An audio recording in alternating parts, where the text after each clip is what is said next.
Hello, everyone, and welcome again to another Teacher Joseph podcast. Many of you ask me what books I would recommend for you to read to practice English. These days, of course, everyone seems to have access to Harry Potter. But when I was growing up in the 70s and 80s, children were not encouraged to be so imaginative. It was considered that books perhaps regarding the English countryside and ones which were more descriptive yet real were somehow more appropriate. One very famous author that I was encouraged to read was called Enid Blyton, and she was a worldwide best-selling author.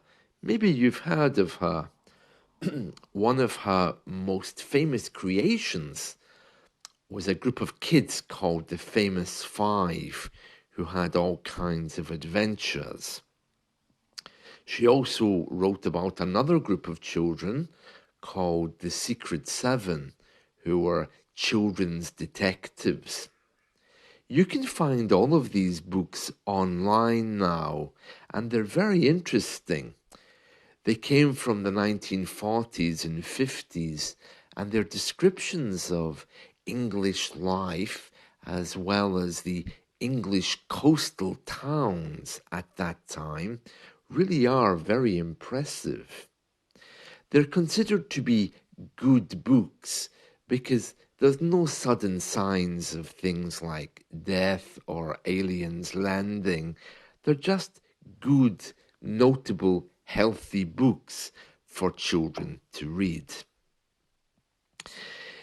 Another set of books, but a little bit older, is a series called Just William. The William Brown series of books were written by somebody called Rishmael. What's the surname? I'll need to check in a minute. But because the name isn't clear, the name Rishmael sounds like it should be a man. Oh yes, Rishmael Crompton. After all, it would seem very strange for a woman to be writing about an 11-year-old boy. At least that was the thinking back in the 1920s.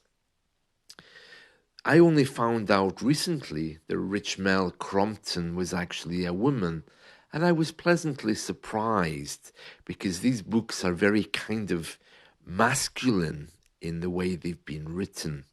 So those are some books for you to look out for. Just William, The Famous Five, and The Secret Seven. If you're looking for something a little bit better and with a more modern theme, you can look for The Hardy Boys. Now, The Hardy Boys were originally created in the 1920s, but they went through many changes all the way up until 2012 and 2013 with different authors. There was a TV show in the 70s and 80s about the Hardy Boys, two TV detectives. They also had a friend called Nancy Drew, and the books are often presented together, the Hardy Boys and Nancy Drew. She also had her own TV show. They tried to bring back these TV series in 2020, and I think Netflix did one recently about Nancy Drew, but of course they weren't good because they brought in these people, characters who were dating and who weren't quite as innocent as they were in the books of their early years. The Hardy Boys were two brothers who liked to solve crimes. Nancy Drew was the same. So the books from the 80s and before are generally quite innocent. The TV series The 70s and 80s of Nancy Drew and the Hardy Boys were also quite good, but looking at them now, they've kind of lost their attraction because they've turned them into kind of like modern teenagers. And well, you know what modern teenagers are like compared to the older ones. So if you're looking for something a bit more up to date involving worldwide espionage and something a bit more challenging, the Hardy Boys and Nancy Drew would certainly be for you if you get the correct editions. They've been authored by various people over the years, so I can't give you just one author name, but have a look on the internet and see what you can find. So that's my recommendations for today. Enid Blyton, her books, The Famous Five and Secret Seven.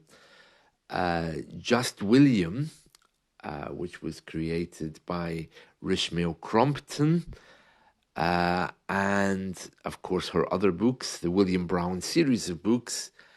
And finally, the Hardy Boys and the Nancy Drew mysteries, particularly those from the 1970s and 80s onwards. Although the older ones are equally good, but a little bit dated. I hope you found this helpful. Let's talk again soon, and best wishes to you. Have a wonderful day. Bye.